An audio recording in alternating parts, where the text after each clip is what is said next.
Chapter 3. An unexpected encounter with a surprising stranger. Do not live as if you have 10,000 years left. Your fate hangs over you. While you are still living, while you still exist on this earth, strive to become a genuinely great person.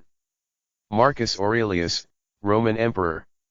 The entrepreneur lied to the people she met at the seminar, telling them she was in the room to learn the spellbinder's fabulous formulas for exponential productivity as well as to discover the neuroscience beneath personal mastery that he had been sharing with leaders of industry. She mused that her expectation was that the guru's methodology would give her an unmatchable edge over her firm's competition, allowing the business to swiftly scale toward indisputable dominance. You know the real reason she was there: she needed her hope restored. And her life saved. The artist had come to the event to understand how to fuel his creativity and multiply his capabilities so he could make an enduring mark on his field by the paintings he generated. And the homeless man appeared to have sneaked into the conference hall while no one was watching. The entrepreneur and the artist had been seated together. This was the first time they'd met. "Do you think he's dead?" she asked as the artist fidgeted with his dangling Bob Marley dreadlocks. The entrepreneur's face was angular and long. A wealth of wrinkles and weighty crevices ran along her forehead like ruts in a farmer's fresh field. Her brown hair was medium in length and styled in an "I mean business and dare not mess with me" kind of a way. She was lean, like a long-distance runner, with thin arms and lithe legs that emerged from a sensible blue designer skirt. Her eyes looked sad, from old hurts that had never been healed. And from the current chaos that was infecting her beloved company. "Not sure. He's old. He fell hard. God, that was wild. Never seen anything like it," the artist said anxiously as he tugged on an earring. "I'm new to his work. I'm not into this sort of thing," the entrepreneur explained. She stayed seated, her arms folded over a cream-colored blouse with a colossal floppy black bow tie perched fashionably at the neckline. "But I liked a lot of his information on productivity in this era of devices destroying our focus and our ability to think deeply. His words made me realize I have to guard my cognitive assets in a far better way," she carried on, fairly formally. She had no real interest in sharing what she was going through, and she obviously wanted to protect her facade of an illustrious businesswoman ready to rise to the next level. "Yeah, he's deaf hip," said the artist, looking nervous. "He's helped me so much. Can't believe what just went down. Surreal, right? He was a painter. Because he wanted to elevate his craft as well as improve his personal life, he followed the spellbinder's work. But, for whatever reason, the demons within him seemed to hold power over his greater nature.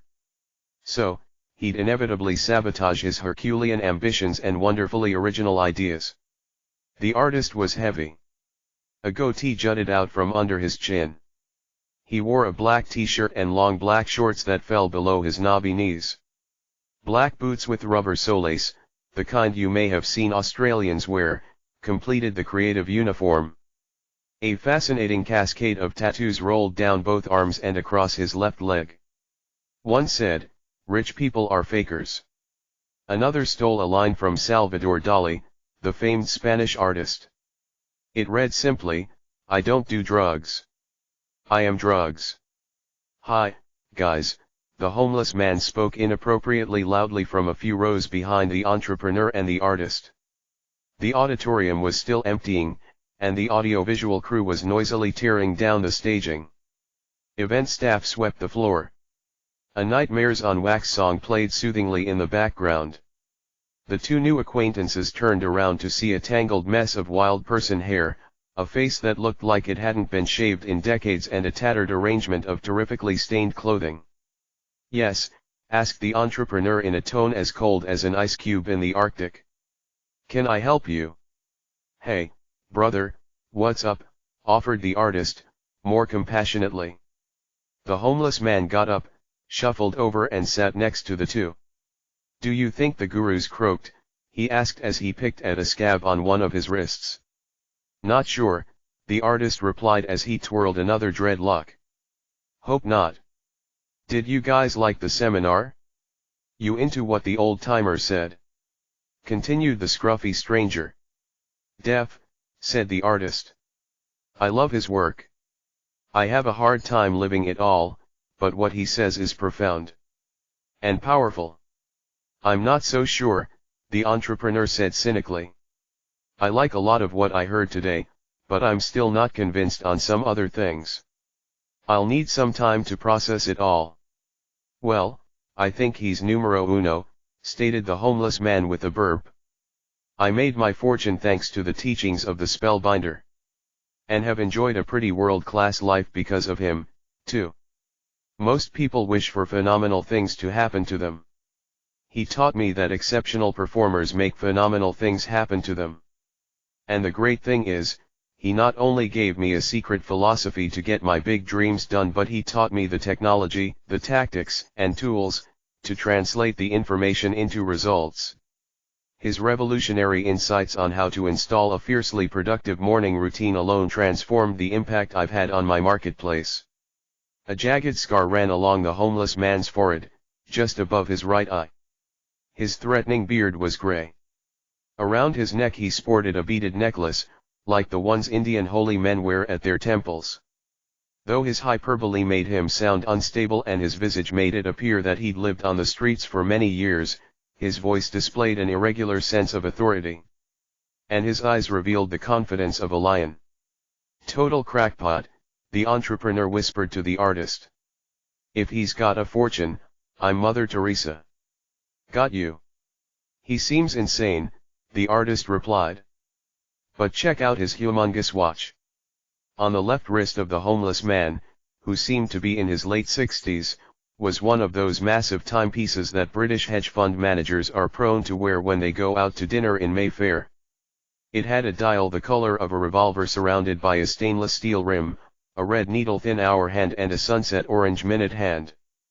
This noteworthy badge of honor was united with a wide black rubber strap, lending a diver-like feel to the whole luxurious look.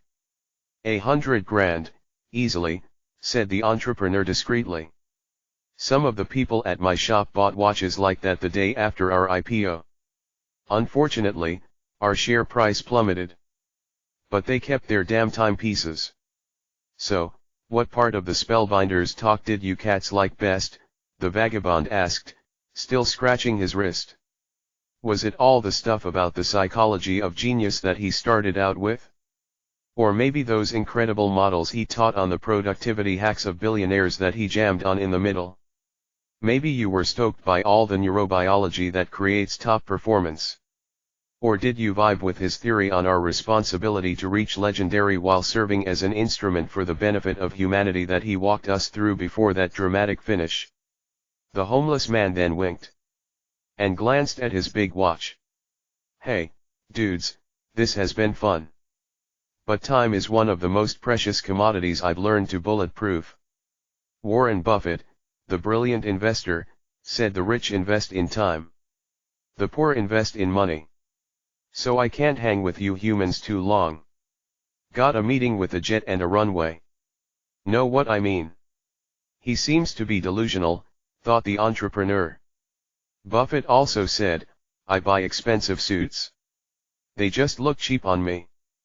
Maybe you'll remember that quote, too. And, she continued, I really don't mean to be rude, but I'm not sure how you got in here.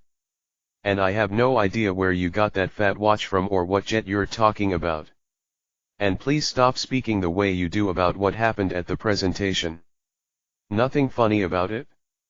Seriously, I'm not sure the gentleman's still breathing. Def true, the artist agreed as he stroked his goatee. Not cool. And why do you talk like a surfer? Hey guys, chill, said the homeless man. First, I am a surfer. I spent my teenage years on a board in Malibu. Used to ride near a point where the rad breaks are. Now I surf the smaller waves in Tamarin Bay, a spot you cats have probably never been to. Never heard of the place.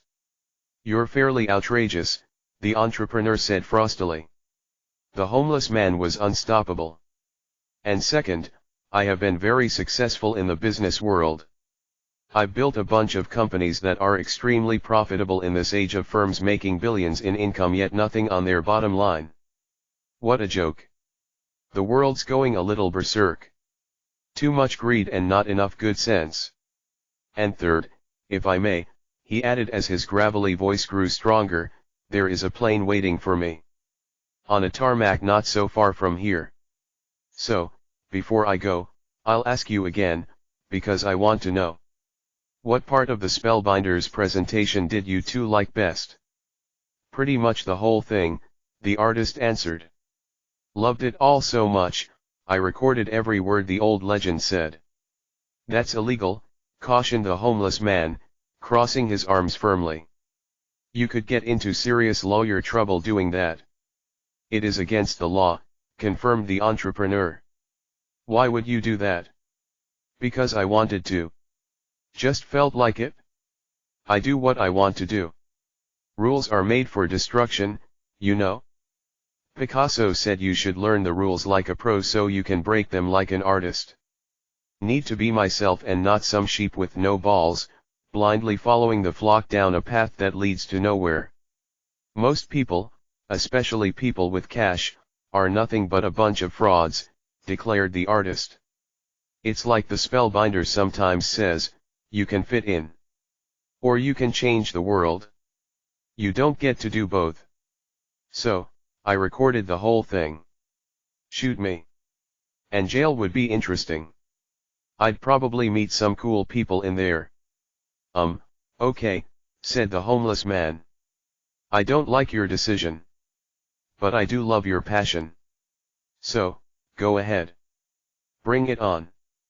Play the parts of the seminar that turned you on. Everything I recorded will blow your mind. The artist raised his arm to reveal a detailed tattoo of guitar virtuoso Jimi Hendrix. The phrase "when the power of love overcomes the love of power, the world will know peace" appeared over the dead superstar's face. You're about to hear something special, he added. Yes. Go ahead and play the parts you liked, encouraged the entrepreneur as she stood up. She wasn't quite sure why, but, ever so slightly, something was beginning to shift deep within her core. Maybe life has been breaking me down, she thought. So I can make some sort of a breakthrough. Being at this event, meeting the artist, hearing the Spellbinder's words, even if she didn't agree with all he said, was giving her the feeling that what she was experiencing at her firm just might be some form of preparation demanded by her greatness. The entrepreneur was still skeptical. But she sensed she was opening. And possibly growing. So, she promised herself she'd keep following this process instead of retreating. Her former way of existing no longer served her. It was time for a change. The entrepreneur thought about a quote she loved from Theodore Roosevelt. It's not the critic who counts, not the man who points out how the strong man stumbles, or where the doer of deeds could have done them better. The credit belongs to the man who is actually in the arena, whose face is marred by dust and sweat and blood, who strives valiantly, who errs, who comes up short again and again because there is no effort without error and shortcoming, but who does actually strive to do the deeds, who knows great enthusiasms, the great devotions, who spends himself in a worthy cause, who at the best knows in the end the triumph of high achievement, and who at the worst, if he fails, at least fails while daring greatly, so that his place shall never be with those cold and timid souls who neither know victory nor defeat. She also recalled the phrase she'd learned from the Spellbinder's address, something like the moment when you most feel like giving up is the instant when you must find it in you to press ahead. And so, the businesswoman reached deep within herself and made a vow to continue her quest to find her answers, solve her problems and experience vastly better days. Her hope was gradually expanding, and her worries were slowly shrinking. And the small, still voice of her finest self was beginning to whisper that a very special adventure was about to begin.